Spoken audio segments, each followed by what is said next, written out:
curioso, la universidad surge, hay una paradoja, el Instituto Autónomo de Ciencias y Artes del Estado da paso en 1955 a la Universidad Benito Juárez de Oaxaca, a secas. No hay, implícitamente está la autonomía, pero efectivamente ya el concepto, ya en agregarle el concepto de universidad autónoma, de autónoma al título de la universidad, se da en 1971 la Federación Estudiantil Oaxaqueña, que era el organismo que agrupaba cúpula, digamos, a los organismos estudiantiles de las escuelas, comienza a plantearse este tema de la reforma a la ley orgánica y buscar mecanismos.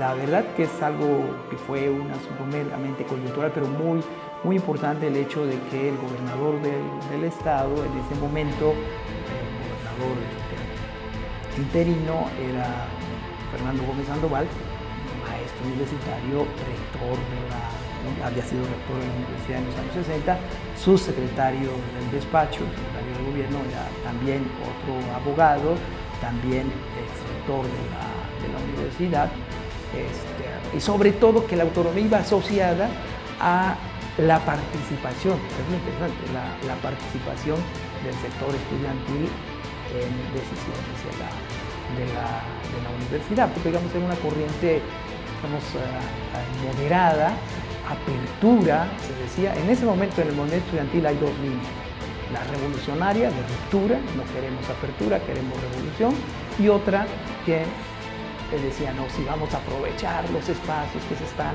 abriendo. Es decir, el tema de la autonomía está presente, sino que está presente en América Latina. La autonomía es un conjunto de atribuciones y de posibilidades que tienen las instituciones de educación superior para desarrollar su función sustantiva.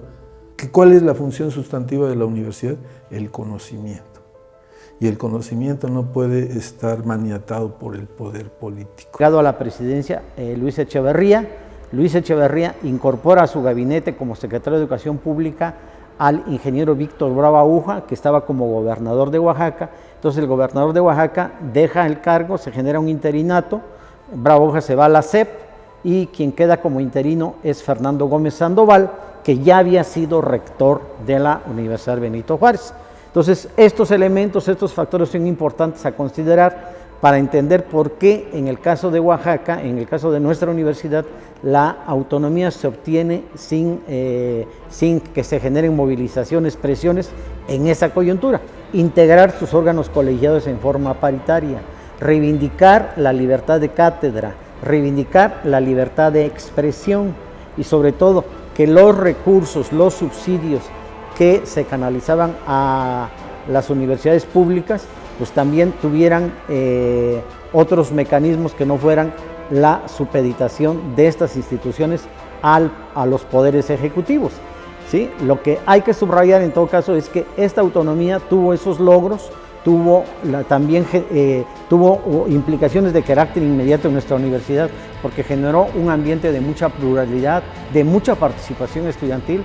Después vino la intervención de los muchachos para que esa universidad se declarara universidad autónoma Benito Juárez de Oaxaca. No le quitaron el Benito Juárez, sino le agregaron el título de autónomo. Ya lo eligieron de acuerdo con la reforma, sin intervención del gobierno de Oaxaca, sino que la elección se hacía mediante terna que mandaba el gobernador del estado a la asamblea de catedráticos y alumnos que llenaban el paraninfo para llevar a cabo la elección. Era algo que ya se ansiaba en la universidad, que el instituto se convirtiera en instituto autónomo, y de ahí surgió la idea de universidad, primero científica, crítica y popular, y después le dieron el carácter de universidad autónoma, y le pusieron el nombre de Benito Juárez de Oaxaca. De ser juez de primera instancia en medallero, porque saqué medallas de oro por 10 en todas y cada una de las materias. Si se trata de adornarse, yo también tengo mis motivos para adornar. Así es que vino la elección después del licenciado Canseco y yo era el director de la Escuela de Comercio. Y los muchachos pues querían que el director, por eso decían que de ahí emanaba el rector de la Dirección de Comercio. Y a partir de 1971, un 24 de agosto, fue legislada una reforma a la ley orgánica que le concedió la autonomía.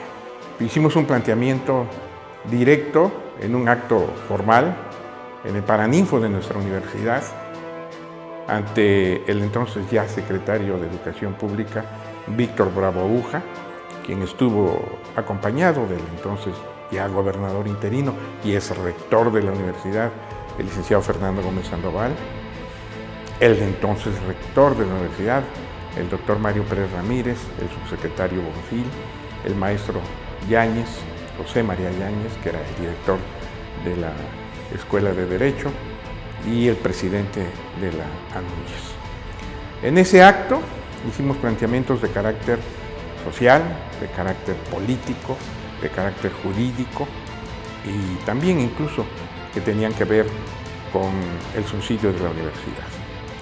Se presentó ante el Ejecutivo la iniciativa, la turnó al Poder Legislativo y un día como el 24 de agosto de hace 48 años se le concedió la autonomía a la universidad. El logro de la autonomía nos tocó como estudiantes de medicina pues participar como miembro del Consejo Universitario, representante alumno de la Facultad de Medicina, pues nos tocó esa serie de debates que se llevaron a cabo en el Consejo Universitario porque no existía paridad en el Consejo.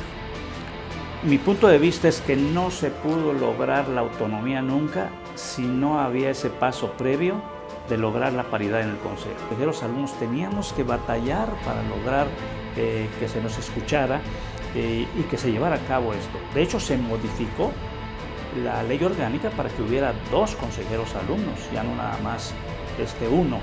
Y esto dio pie al siguiente paso. En 1971 me tocó presidir la mesa directiva de la Escuela de Derecho.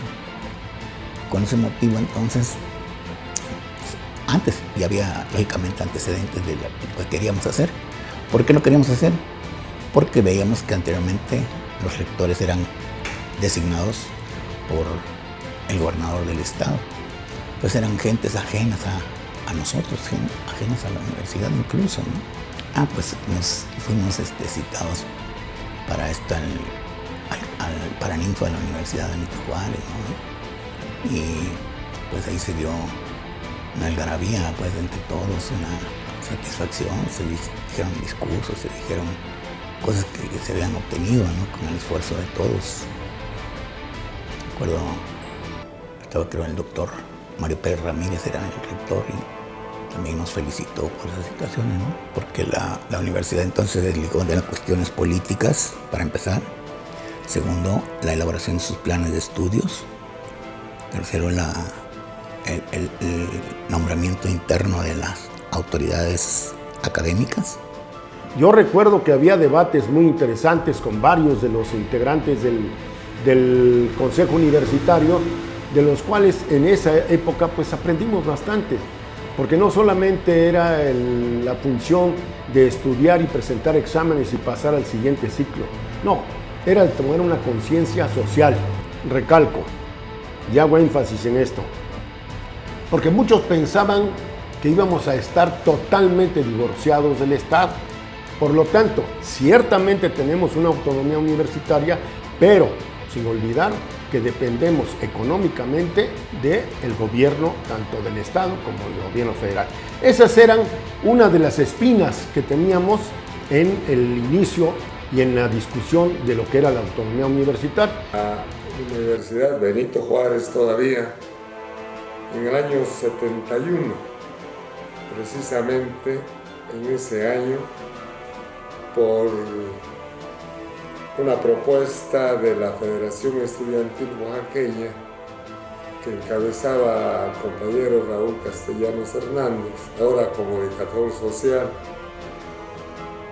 se convirtió la universidad en autónoma y sobre todo que da la posibilidad de que las elecciones para autoridades universitarias emanen de la propia institución, de la propia comunidad, y no como se decía anteriormente a propuesta del gobierno del Estado.